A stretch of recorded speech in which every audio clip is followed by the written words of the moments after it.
Le sujet du jour est le suivant. Quand on habite à l'étranger avec ses enfants, faut-il leur parler dans la langue du pays d'accueil ou dans celle de notre pays d'origine? Et pourquoi? Si vous êtes prête, vous pouvez y aller. Je reprends le sujet. Parler avec la langue maternelle ou avec la langue du pays d'accueil. Pourquoi?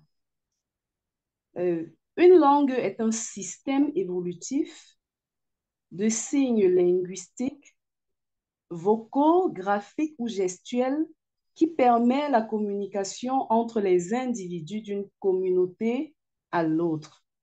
La question de la langue à utiliser lorsqu'on habite à l'étranger avec ses enfants reste une question épineuse qui requiert une analyse bien approfondie des enjeux culturels, sociaux et socio-identitaires.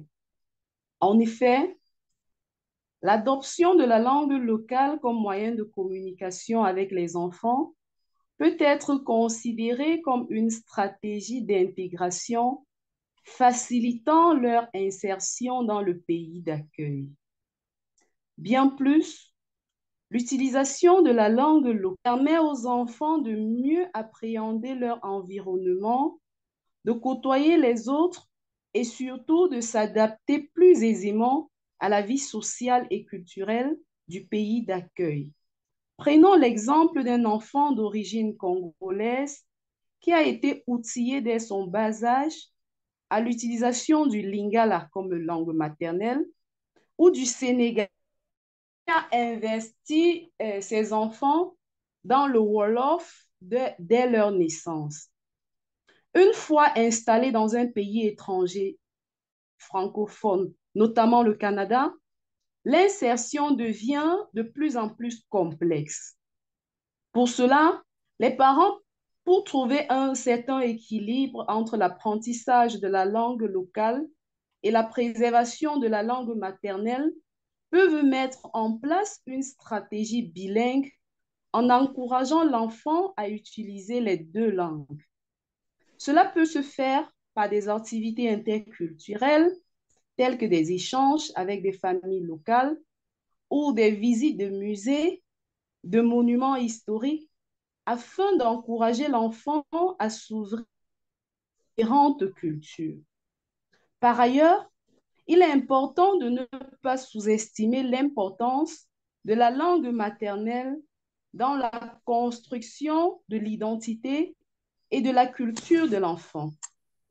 En outre, les enfants qui s'expriment bien en leur langue maternelle sont souvent en mesure d'apprendre plus facilement une langue étrangère ou une deuxième langue, car les compétences linguistiques et structurelles sont déjà acquises.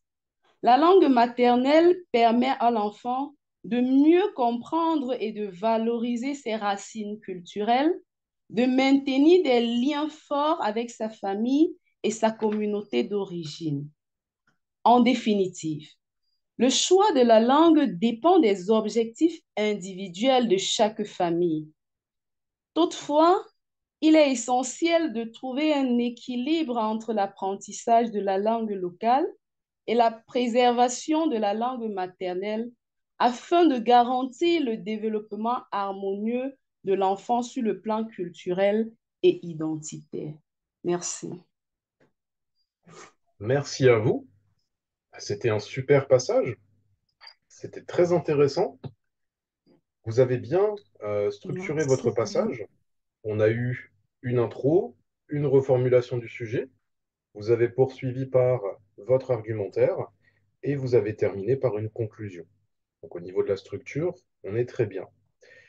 Pour introduction, vous avez choisi de donner une définition de la langue, du langage. Pourquoi pas? C'est bien.